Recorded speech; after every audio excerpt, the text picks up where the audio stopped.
I am so conservative. Rationalized in my head. These are things I read in And the I'm going to talk about Willow Creek. Okay. Willow Creek, a few years back, had invited... remembered at the time when Will Rogers said, I don't belong to any organized religion. I'm a Baptist. Yeah. I am so conservative. If you didn't jump to conclusions, you might not get any exercise.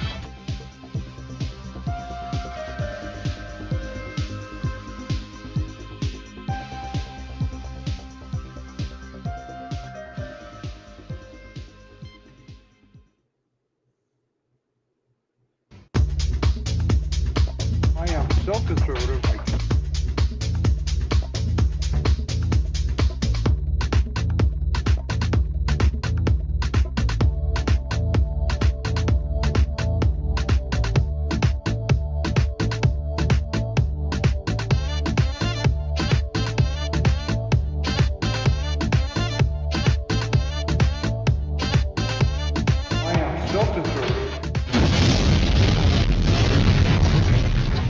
And welcome to the Unknown Webcast. Today is June 29, 2021, and this is broadcast number 246. A couple of weeks ago, I was in Nashville, and a friend was driving me to the conference site for the Southern Baptist Convention, and he was concerned because he knows that I am so conservative I can't turn left even when I'm driving. So when he would make a left turn, he would look at me and notice that I was looking to the right. So I was always safe. Yeah, he even remarked on that. But for our viewers, this is a trigger warning. I really am so conservative I can't turn left even when I'm driving. But for everyone's protection, Ron and I both drink coffee for your protection. I think we should have like the sound of a gun firing when you say trigger warning. It should go trigger warning. Yeah, we should go like that, something like that. I don't know. Well, and then someone going, "Oh no!" Today, Ivani Greppi, former Umbanda medium and author of Chronicles of a Familiar Spirit, joins us to consider origins of #BLM and Umbanda Spiritism. My name is Don Vino. I'm president of Midwest Christian Outreach, Inc. in Wonder Lake, Illinois, which produces the Unknown Webcast. And our senior researcher is Ron Hensel, who will introduce the sponsor of today's webcast. And here is Ronnie Baby. Greetings from sunny Florida, where the palm trees came outside their shadows, and now we have 12 more months of summer. Our sponsor for this edition of the Unknown Webcast is the Coexist Boutique. For when you care enough to take your hands off your loved one's throats long enough to pick out the perfect gift, the Coexist Boutique. And our regular legal disclaimer, our guest on today's webcast, insert name here, that would be Ivani Greppi, has no connection whatsoever to any of the satirical content of the Unknown Webcast, hereafter known as the Webcast, although we probably will not mention it again. The satirical content includes any and all commercials, end credits, puns, smart remarks, or anything else that might fall under the definition of satire. In the meantime, Midwest Christian Outreach Inc. bears no liability for or responsibility for anyone's opinions regarding this satirical content. That's straight from our law offices at Dewey, Cheatham, and Howe. Notice the opinions expressed on this webcast are ours and should be yours too. If you enjoy this webcast, or if it really annoys you and you want to inflict it on someone else to ensure your continued access, please go to midwestoutreach.org, click the yellow donate button, and contribute as you feel led. And don't forget to subscribe to us on your favorite video channels. Greetings, Ivani Greppi. Welcome. And we're going to show the cover of her book, if I can go. Oh, yeah. I didn't know you were a medium. You didn't mention that. I think I'm starting to feel afraid here. Well, don't. Just you can feel well with a medium, and then you'll be like medium well. So that would medium well, yeah. Right. So, but her book is Cast Out: Chronicles of a Familiar Spirit, which is kind of an interesting read. She decided to talk about her experiences and to use a sort of C.S. Lewis style. Like what you mean, like screw tape or what? Yep. He has more than one style, you know. So that's the one you're talking about. Okay. That's the one. That's the particular one. Yeah. So we're glad to have her. And I want to, what do I need to do? Oh, I want to show something else here. Because she and I sort of met because of an article that we did a while back. Why? I'm trying to close a window here, and it's just resistant. I'm getting this message. It's saying resistance is futile. What does that mean? I don't know. You shall be assimilated. Yeah, we have Assimilation Ministries. Is not Assimilation Ministries. Yeah, we do have Assimilation Ministries. But we had done an article last year titled "The Occult Religion of #Black Lives Matter," and quite a few people were surprised that the foundation of #BLM is occultic. It is a religion and is using social policies and social justice to advance their religious views and recruit, essentially. And she did another article, which I don't have available immediately, but she did an article about the gods, which also talks about this religion. And the religion is Ifa. So why don't we go to Ivani and say, first of all, what is Ifa and how does that tie to Umbanda? It's like another language. Ifa, it originated, it is another language. Ifa originated in Yoruba in the Western Africa and mostly Nigeria. And it's been practiced there for thousands of years. It's a form of divination, spiritism. And when the slaves were taken from that area and spread throughout the Americas and the Caribbean, they brought with them their belief systems, which developed into other belief systems with that root of belief. The Ifa belief is what the people from Black Lives Matter, the originators practice, which is a form of divination and spiritism, belief in gods related to nature, to the elements, and so forth.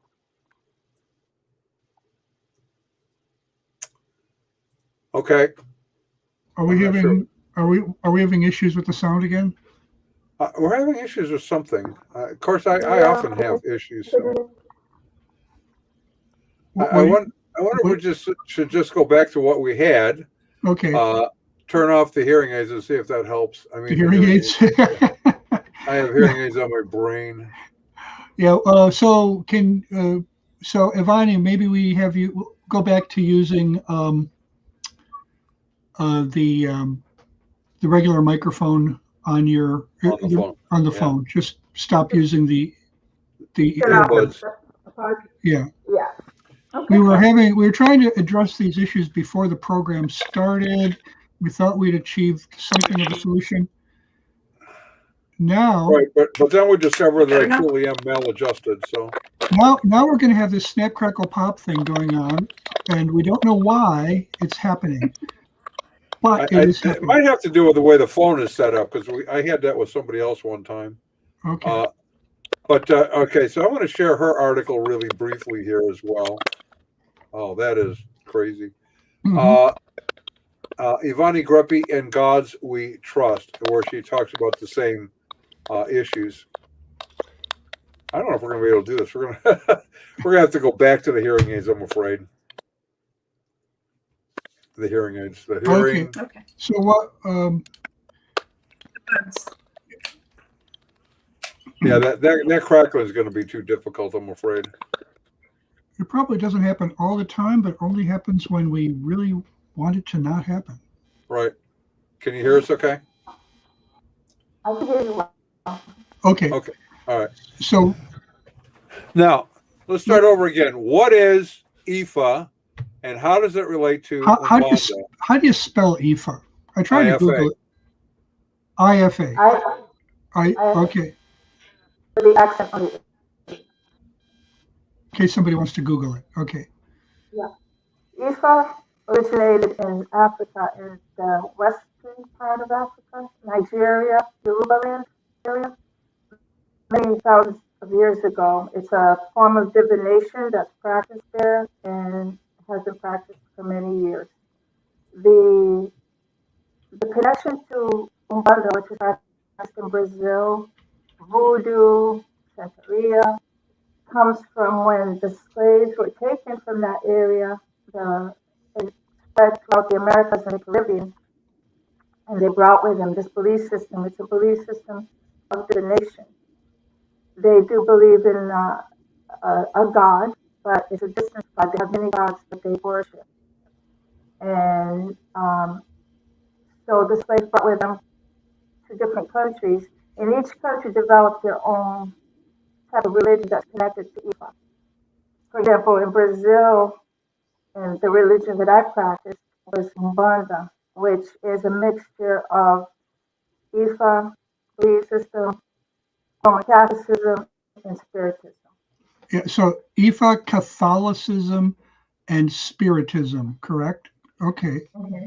And this was It was common in your native country of Brazil?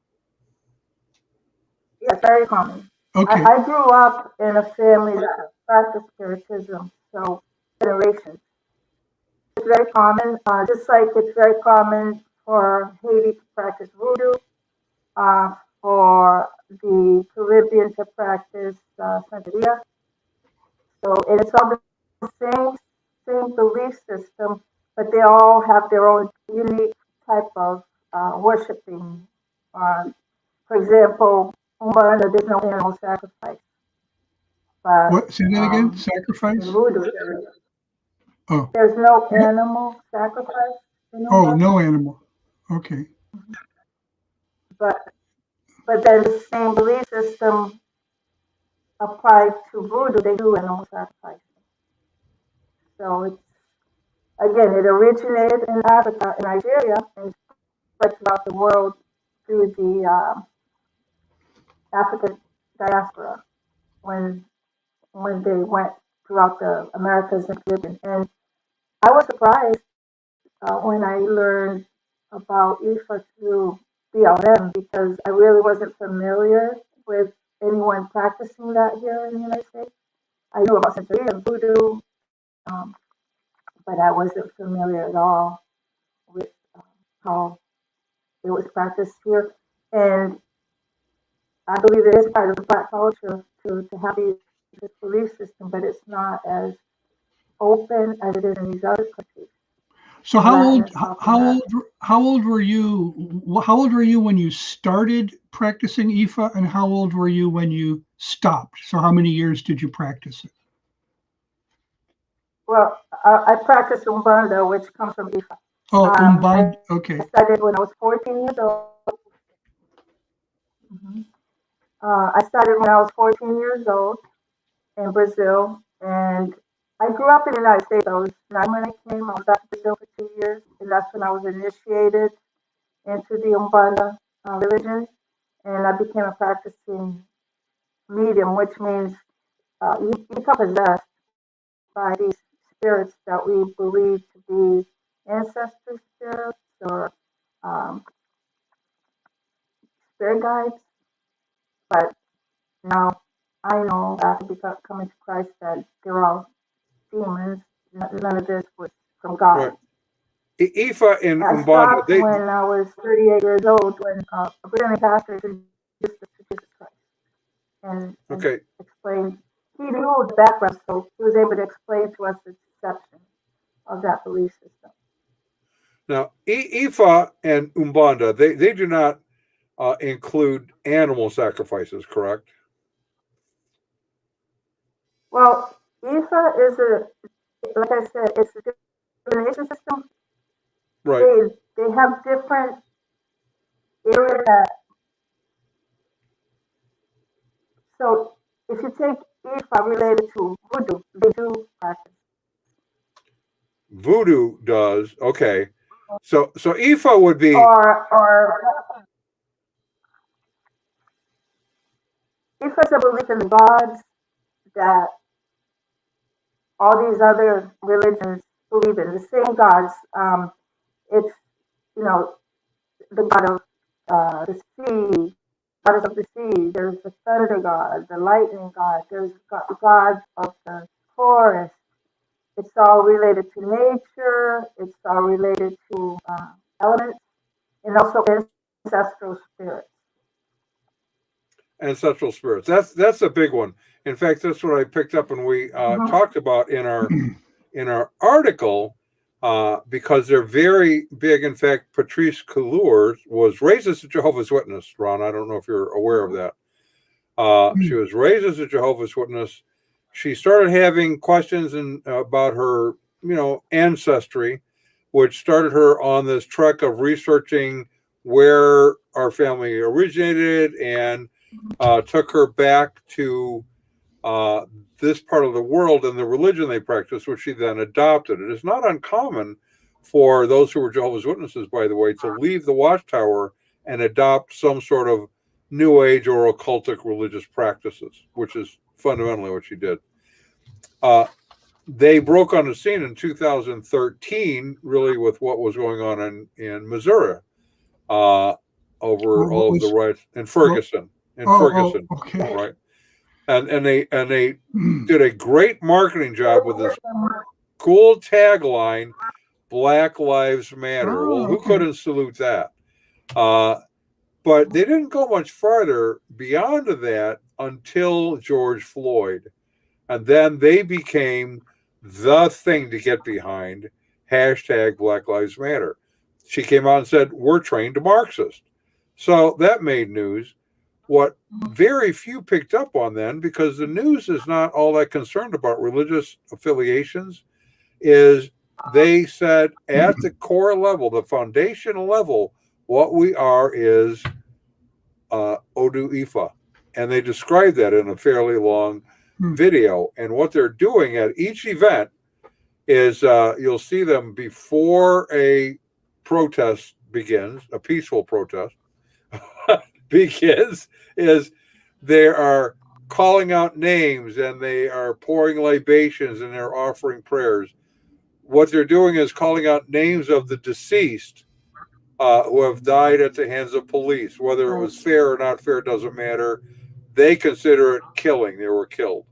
So they're calling on the spirits to come into them and to empower them and the group to do the work. So they're pouring out libations to them and praying to them. So it's ancestral worship. In fact, one of the founders talks about conversations that she has with one of the spirits and how they laugh together. And this is an individual that she had never met, who was in prison, died in prison, and yet she's developed this relationship with this being, this spirit, which she believes is the spirit of the person. Yeah, I would say it's a demon. What say you, Ivani? So when you found out, Ivani, when you found out that the head of one of the leaders, I don't know what kind of structure they have, but one of the leaders of Black Lives Matters was really into this religion that you had once been a part of. How long had you been out of it, and what was your reaction? I was saved 24 years ago. Okay. And I just, when I connected the dots to, it was the same belief system, it was very surprising. And reading how they, the articles that I have links to my article, that's how I connected with Pastor Don, because of his article, same thing. I quoted his article, as a matter of fact, in mine. I was just very surprised, and especially when I started reading what they do. They don't want cameras when they do the libations that Pastor Don was talking about. They actually do a ceremony right before every event. They do a ceremony, which is a spiritual ceremony. So they pour libations. They have people that offer candles and flowers and incense. It's all what we used to do in Umbanda, or people that practice Santeria. They're very familiar with that. But it was just very surprising. to hear that, here's this Marxist group, which to me, Marxism is also demonic. And yeah, really, they're mixing Marxism. Yeah, they're mixing Marxism with a strange spiritist type of religion, which I get the feeling that if you criticize it, you're automatically going to be declared a racist. I don't know why. I guess everybody is being declared a racist. I mean, look at it. It began in Africa, right? I mean, how can you be against anything that began in Africa? Well, God Faith Ministries has two comments. The first one I had displayed, which is, it is time that the church come away from false lights of BLM. BLM has nothing to do with being black, but to spread witchcraft and devil worship. They're exactly right. Then the follow-up was, too many of us in the church are still carrying the wounds of slavery and have fallen prey to the BLM deception. As a Christian, we are no longer black or white, etc., but covered in Jesus Christ's blood. That is absolutely, positively, unequivocally true. Yeah, absolutely. This is a Lana. I can't pronounce her last name, but she's from Africa. Okay. She knows what she's talking about. She's Hello, Martha. So, and she lives here in the United States, and she. Yeah. So what God Faith Ministry says, I mean, it might come as a shock for some people to hear that you're. I'm looking for the devil. He calls it witchcraft and devil worship, but this is exactly what the Apostle Paul said. He said in the New Testament, it says, if you worship in the pagan houses of worship, or if you use their forms of worship, you're worshiping demons. He makes it very clear. So this is not neutral. This is not harmless. This is very dangerous. Very dangerous. Yes. So John, the other thing too, the people become possessed with these. You're opening up doors for demonic possession. Right. You open the door. You could, at least, if you're a Christian, you could still deal with oppression, demonic oppression. But if you're not a Christian, you're opening the door to demon possession, full blown. Now, here's what they say. Melina Abdullah describes what they're doing. We just talked about the beginning before the protest begins. We do feel like when we say the names, right? So we speak their names, we say their name, we say their names. We do that all the time. You kind of invoke that spirit, and then those spirits actually become present with you. That's what they believe. And that's what they believe. They're right, except those are not godly. Those are not holy or righteous spirits. They're evil spirits. So that's, wow. Any Christian should be very, very,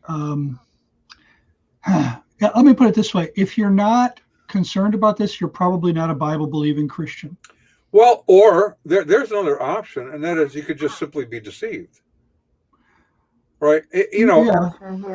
There's, on this issue, there is so much emotion being poured out into the question of someone's skin color that it just all kind of washes together. If you say hashtag BLM is an occult religion, you're accused of racism, not because what you said is false, but because you're saying something about blackness. We're not.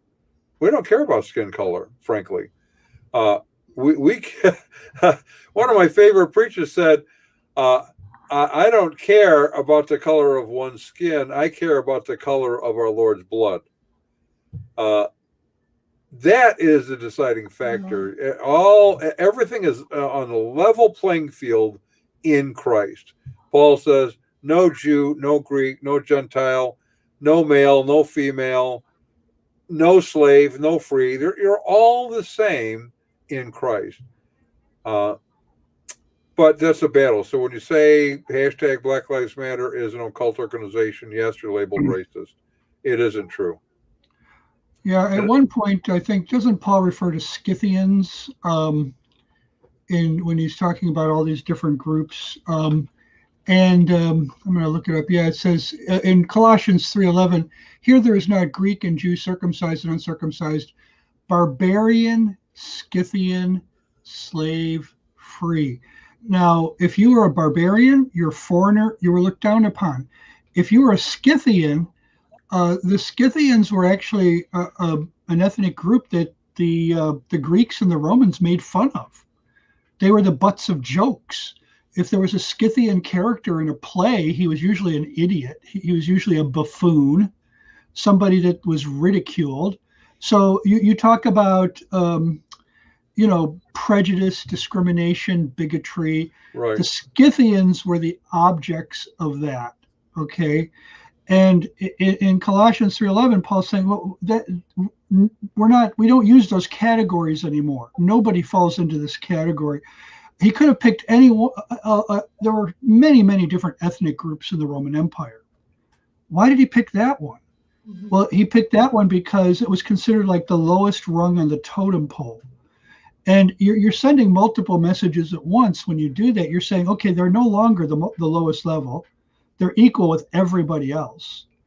But at the same time, they can't use their victim status to claim anything special. They're just equal with all of the others, the Jews, the Greeks, and so on.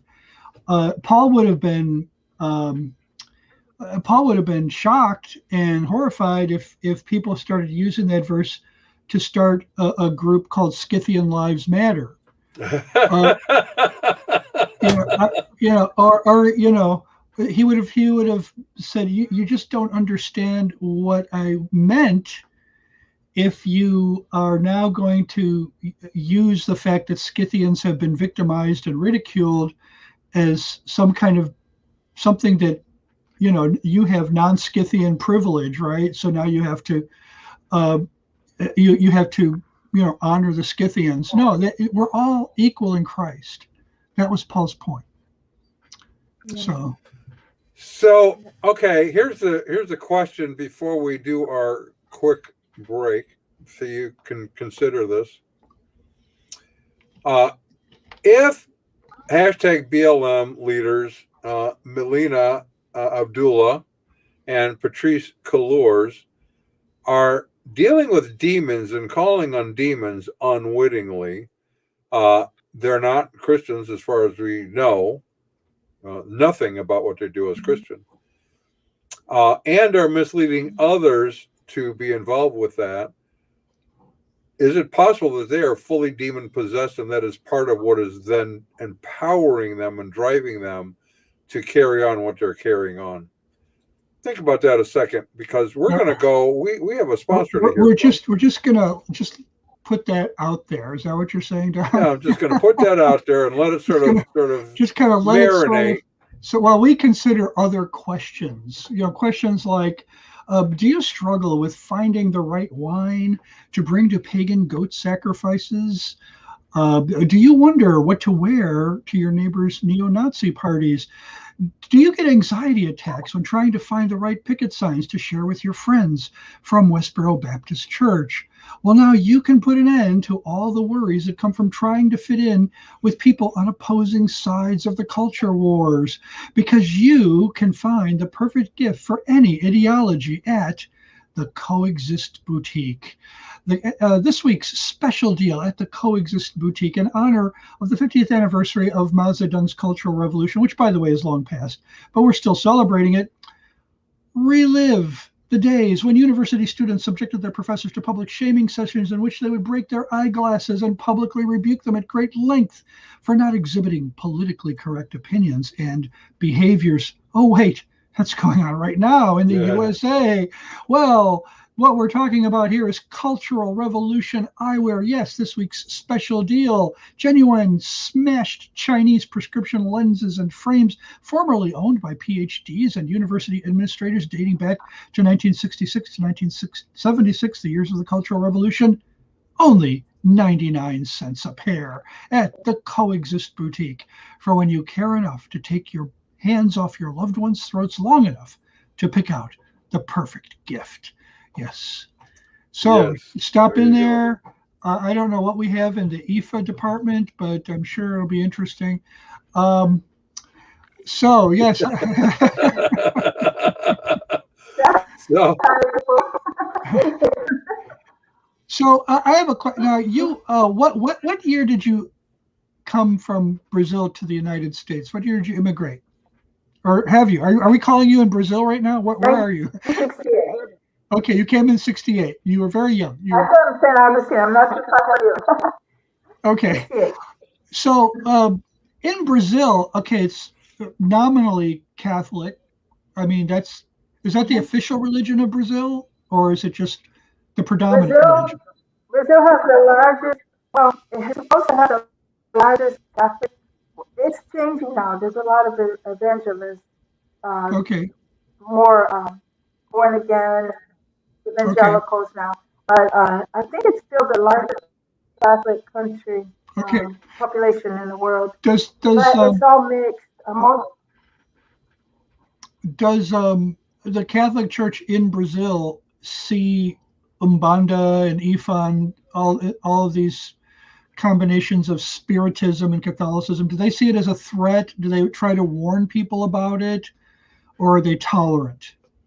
not not so much the Catholic Church. It's part of the culture and it's accepted because most people that practice Spiritism, including my ancestors and my family, we all called ourselves Catholics. We weren't practicing Catholics. We were Catholic by tradition. We Okay. were all spiritual mediums. All my grandmother, my great grandmother, my grandfather, they were all spiritual mediums. But we consider ourselves Catholic by tradition. But the problem right now in Brazil, primarily, like this would be considered hate speech in Brazil, So that, because the evangelical, what we're doing right now, we're talking about Umbanda and not being from God, and this would be considered hate speech in oh, Brazil. Right now, would it's a we get law. arrested? You're Could we? Oh, there's a law. yeah, it's literally not because it's considered it's an Afro-Brazilian or Afro-American, South Yeah, American. yeah. So it is considered hate speech because the evangelicals, unfortunately, some went to the extreme of being ignorant against, instead of witnessing in love to these people that need Jesus, because Okay. most of these people, they're not doing this because they're evil. They're doing it because they're deceived. So they need Jesus, love, and unfortunately, a lot of the evangelical churches in Brazil went the other way and pushed to the point of pushing people further away. And one of the big leaders of Candomblé, which is another part, it's another religion that's related to Ifa, but they do animal sacrifices. It's even bigger, I believe, than Umbanda in Brazil. Candomblé. Okay. Um, they began a process with the government, and they actually got laws passed that it's a hate crime to speak against. You can't criticize us. If you criticize us, you can be fined or arrested or something like Yeah, that. I actually, yeah, I actually had a testimony of a person that used to be very famous. As a matter of fact, she used to come to the United States. I found her testimony on YouTube, and she was very rich. She practiced Candomblé. Again, it's the same thing as Umbanda, except it's a little bit more involved in the animal sacrifices. Again, coming from Ifa. And she was saved, and her testimony was very powerful. So I translated I did the transcript online of her testimony. And it was banned in Brazil. YouTube sent me, I have the documents from the court that YouTube would be fined if they continued, if they didn't pull the video, the actual video from So YouTube. did So they still pull here it? in the United States, actually, So you can they watch pulled it. it, yeah, because Did they pull it her completely? testimony, you can Did they watch it pull it? here. Oh, you can watch it here. So they only block it in Brazil. Right, Okay. yes. Wow. And I have the that, documents for whatever. That's Satan at work. He's driving the nation of Brazil further into darkness by blocking the light. He has his servants, the servants of Satan, are making sure that the truth cannot be heard to the extent that they can stop it. So, is there a way, if we wanted to reach into Brazil, are there avenues of getting the information out there that they can't block? I imagine that if you have a website, that I don't know how they would block that in the whole country of Brazil. Oh, they can do that. They can do that? Sure. If it's reported, they can. But if it's reported, okay. Since it's here, they can't. Yeah, it's not here. For a while, I couldn't access it, but we were able to. It's still there with my translation. It's written on the bottom in English, but it's very serious, and it is very dangerous. And again, it has nothing to do with, like my friend Lana said, it has nothing to do with being hateful towards Black or Afro-Americans. It has to do with the deceitfulness that brings people away from Christ and away from the light of God and salvation. But because this is really it's from my point of view, or from ours, it seems like some of the worst parts of American culture are spilling over into the rest of the world, and that Black Lives Matter is one of the worst parts. I mean, Black Lives Matter, let me get that clear, okay? The lives of African Americans and Black people everywhere matter. Nobody's denying that. We in fact, I want to interrupt your thought a second, because one of the articles we had just before we did #BLM was by Corey Miller, president of Ratio Christi. Black lives are sacred. Right. We believe that. Yeah. So let's just call it BLM, and we're referring to the organization. BLM is one of the worst parts of American culture. It is at the near the bottom somewhere. You have Marxism, you have demonic spiritism, you have a very dangerous, spiritually dangerous combination of ideas, and it seems to me that the reason ideas like hate speech as an idea, that somehow we can shut down free speech, because all we have to do is figure out a way to identify it as hate speech, that these ideas have spilled over from our culture into Brazil and other places. It's like other countries, most of them, it seems, act like sponges for what is going on over here. I don't know why, but I mean, I guess we have influence, and not in a good way always. Yeah, everyone looks up to America in one way or another, either positive or negative. America has always been. Yeah, it's like I wish other nations were more I'm really proud of the nation of Hungary right now. It's passed laws saying we're not going to support this transgender stuff. We're not going to let our kids, transition from one gender to another. That's not going to happen here. Sorry. And everybody in Europe is just appalled, and they're saying, we don't really care what you think. And I'm saying, go Hungary. Yeah, you guys are doing it right. I wish more countries would just stand up to this, the negative influence of, I know it's not only us now, I know it's most Western countries, but stand up to the negative influences. All right, so let's go back to Ivani for a few minutes here. If Patrisse and Melina are spending so much time calling on demons, I would suggest it is highly likely they are demonically possessed. I don't know that, but I think it is a strong likelihood. And they would be kind of driven as a result of that. because they're in a powerful position as with this great marketing program they have. They've brought in a lot of money to their organization. I want to transition from that probability over to you for a second and say, when did you realize Umbanda was anti what God would have you do? And were you demonically possessed? And how did you solve that? Okay, first of all, like I mentioned earlier, for generations we practice Spiritism and then Umbanda, which is all the same. You're becoming demonically, you're becoming possessed by spirits that you believe are spiritual life.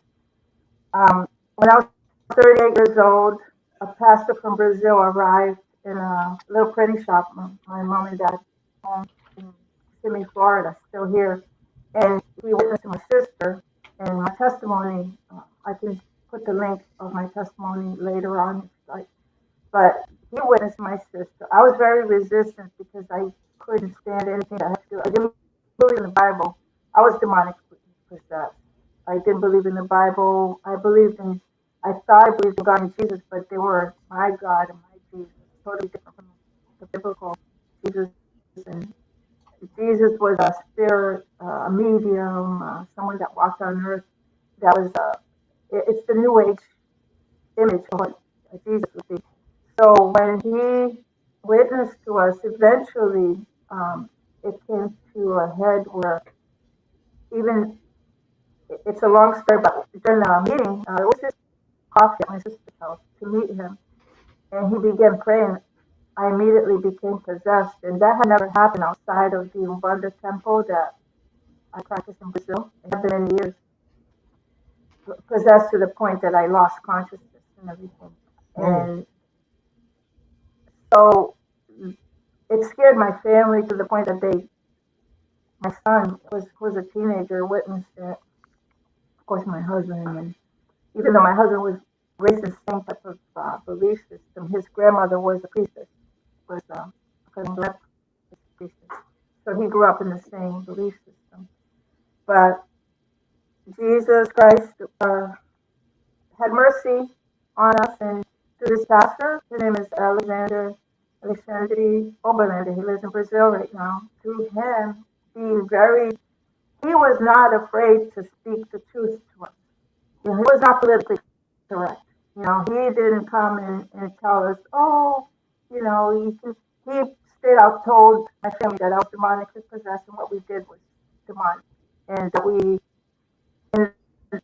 what scared me the most is how this would be passing on to my children, potentially my grandchildren, God forbid. And there were many things that happened during the period of me, accepting Christ, that it took a while. It was a big spiritual battle to the point that things started happening at the house.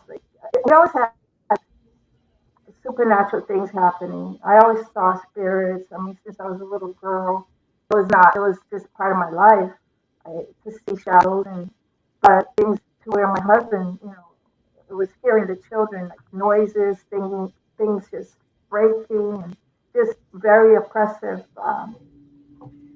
things were happening. How many generations back in your?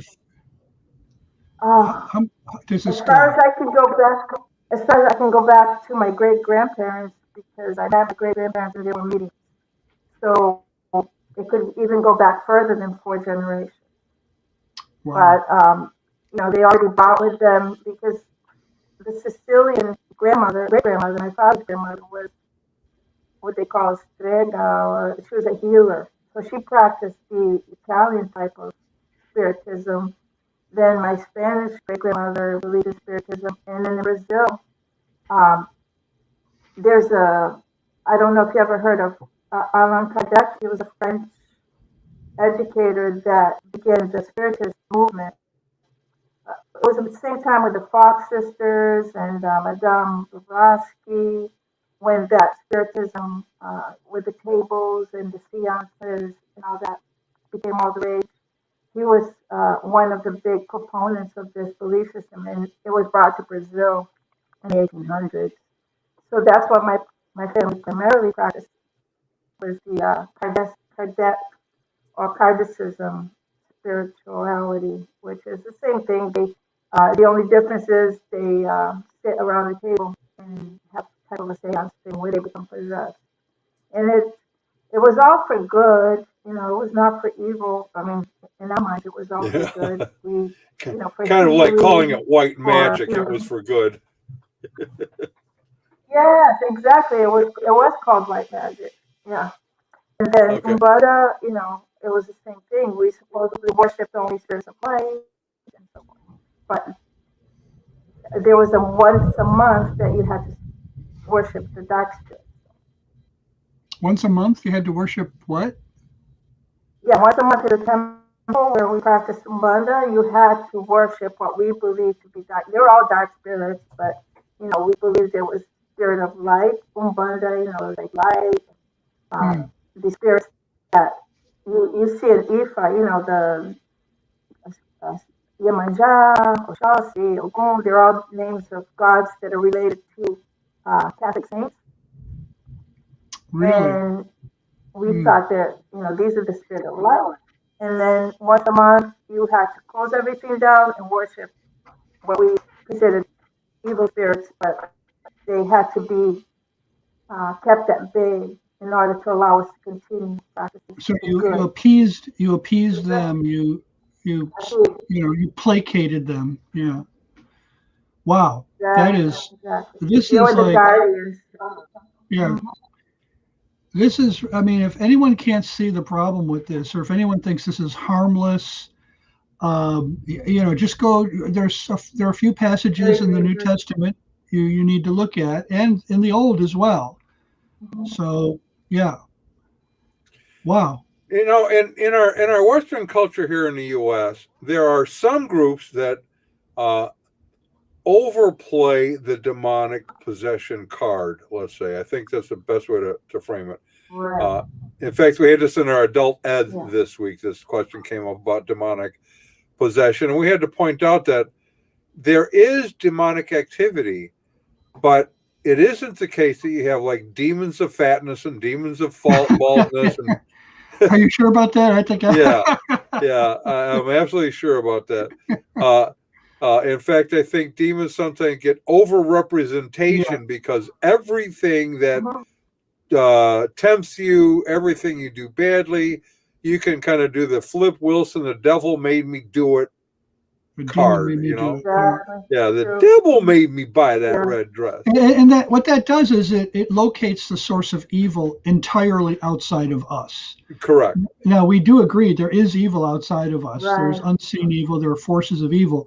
But there's evil inside of us too, so we can't just blame it all on spirits. The problem with that, though, is because it is overplayed, many Christians then turn away from that spiritual question and don't view demonic activity as real. Now, Ivani is going, it is real. I experienced it, and here's how it played itself out in Umbanda. And I would suggest #BLM is doing the same thing. By the way, God Faith Ministries says, thank you, my friend Ivani Greppi, for coming forward and exposing this darkness. The church needs to stop pretending that BLM is harmless. It is hate. It is anti-Christ. Now, I wish God Faith Ministries would tell us how they really feel about this issue.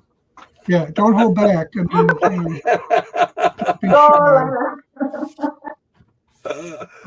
mean, Don, you and I remember, I don't know if Ivani's old enough, but it just seemed like I'm not against social progress. I'm not against people protesting, marching for their rights as long as they do it peacefully. But it just seems like at times in our country's history, when we saw an increase, a dramatic increase in especially violent protest, we also saw back in the 60s a dramatic increase in pagan religions being entertained. Occultism, right? Occultism and Christianity being blamed Right. for the problems in society when that's just an historically ignorant position. You know, it was white Christians who became the first people ever to abolish slavery. No one ever did it before white Christians did it. Okay.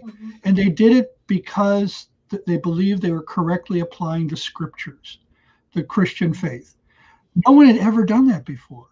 And you can find, somebody says, well, wasn't there some emperor back in the ancient times who abolished slavery? No, I checked into it. There was one emperor who abolished slavery for a certain group of people for a certain period of time. Never has there ever been an abolition of slavery like this. And yet white Christians have been blamed for slavery as if we invented it ever since. That's right. And in fact, if you go to where the slave trade began in Africa, and Africans were kidnapping other Africans and bringing them to sell them into slavery.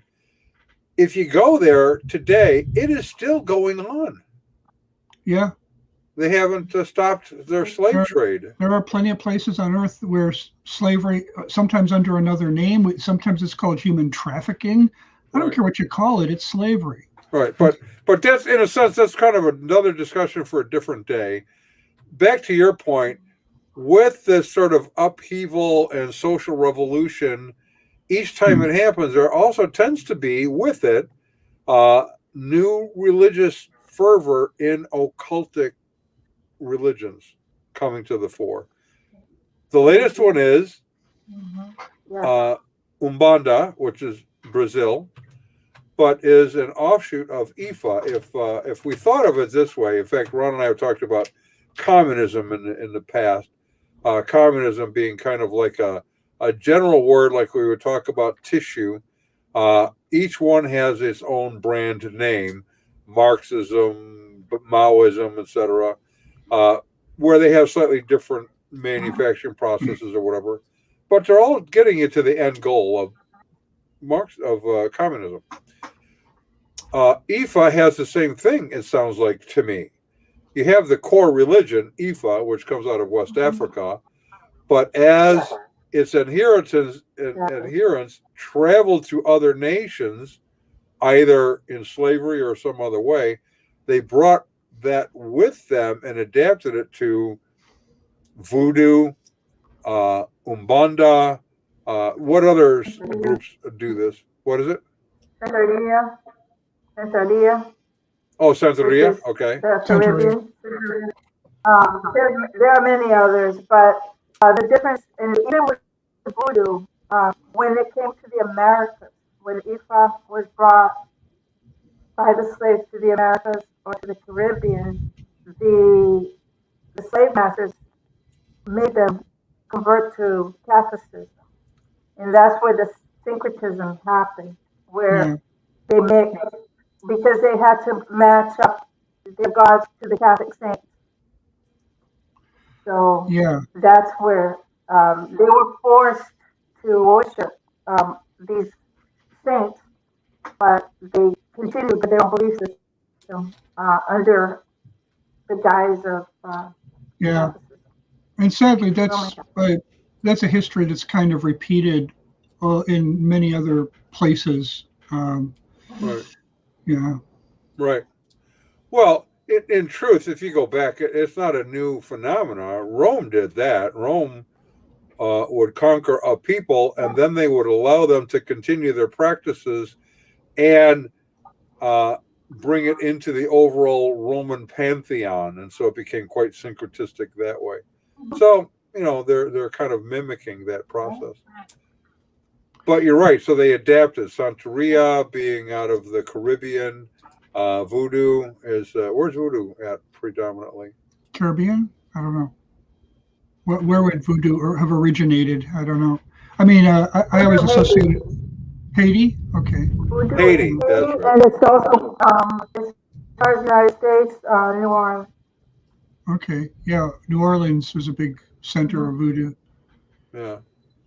So, because if you think, the French colonization, they colonized Haiti. They were part of New Orleans, so the same slaves that were under the French influence, the colonists, they were forced to practice spiritism. Practice Catholicism through them, and same thing. Well, I appreciate your book and your we've sort of been becoming friends now through this, which was really a nice feature because of our article. But my concern is, and it really always has been, how it impacts the church. Because we find that the church is becoming more and more like culture. I have said, in fact, we've written about this. It took 300 years for the church to transform culture into what is now Western culture. For the last almost 200 years, culture has been returning the favor and converting the church back to paganism. Yeah. That's unfortunate. If you begin with the Enlightenment, it roughly corresponds to the same period of time, 300 years. Gradually, beginning with the Enlightenment, the rationalists and all that, and then working its way into philosophy and biblical studies. Yeah, same idea. I kind of, it could go back that far, but I kind of really peg it more at 1825. It's a convenient date for you. What happened in 1825? Well, I'm trying to think. You thinking 1925 Scopes Monkey Tribe? No, 1825 revival meetings, altar calls. Yeah. I mean, getting into actually, but if you look at, we can't. This will be a good topic for another program. But I would think it would go back further. But yeah, so. Yeah, we could talk about that. Well, because he really kind of was why is his name gone from my brain? Charles Finney, Charles Grandison Finney. Finney, that's exactly right. Yeah. Finney. He kind of was the Bill Hybels of his day. The idea was we've got to get unbelievers into the church, and so this is how we're going to do that. And along with that, then you see the slide away from the intellectual aspect of the faith at all to strictly emotionalism. I'm not saying people weren't coming to the Lord. They were. I am saying teaching and discernment just kind of went out the door. I think your phone just rang. It did, and I thought I had turned the volume off. Maybe it was warning me of something or someone coming in, so I got my Clint Eastwood song. Well, do you have a website, Ivani? We do. In fact, I'm going to show you. I'm going to even show you what it looked like, if you like. Here we go. They're going to share screen. Bing, that's my blog. And there it is. Okay. That's my blog that I run. Okay. I do have a website in progress right now. Not ready. Okay. So IvaniGreppi.wordpress.com. So you can go to the WordPress. It's IvaniGreppi.wordpress.com. And her article up there, In Gods We Trust, talks about hashtag BLM, and she talks about her religion, and she also quotes our article in there. So I'm kind of biased. We also have her book, down in the description panel. Cast Out. It's a longer title than that. Let me see what the whole title is. It is Cast Out, Chronicles of a Familiar Spirit. And so she tells it from the vantage point of a spirit, which she has familiarity with it. And it's a familiar spirit. Isn't that interesting? Kind of eerie, if you ask me. But yeah. It's based on my family's history and of immigration and involvement in Spiritism, ultimately to coming to Christ and being set free. Well, God Faith Ministries sounds like, is he a pastor? Do you know who that is? God Faith Ministries? That's my friend Lana. She's wonderful. You should talk to her. You should meet her. Okay. And she has a great ministry. And she lives here in the United States, in Florida, actually. But she has a ministry now. Okay. Well, you should put him in contact with us because I'd like to talk to them. I will. But this is such an important issue. Where I was kind of going for was the church is being transformed by culture, in part because we are being cowed by peer pressure, and churches have taken the idea that it is more important to be liked by culture than to be obedient to God. That's really dangerous. And we see this new religion coming in and being at least supported, if not embraced, with Black Lives Matter. Well, Black lives are sacred. Hashtag Black Lives Matter is an occult religion. There's a difference. We also have the Enneagram just pervading churches, which is, guess what? It's an occult religion derived by occult means. Why would we want to do that? Yeah. She just finished reading her book, Ron. Yeah. I wasn't familiar with that. Right. Critical race theory. Critical race theory is, guess what? It's another religion. It offers no salvation for white people. And it is also Marxist. So the church really needs to wake up to these things and start asking critical questions of those who are giving you the surefire fix for humanity. Because if they're giving you a surefire fix for humanity, they're false teachers. There's only one surefire fix. Ron, what would the surefire fix for humanity be? Oh, it would be the Lord Jesus Christ. That would be the only surefire fix. Yeah.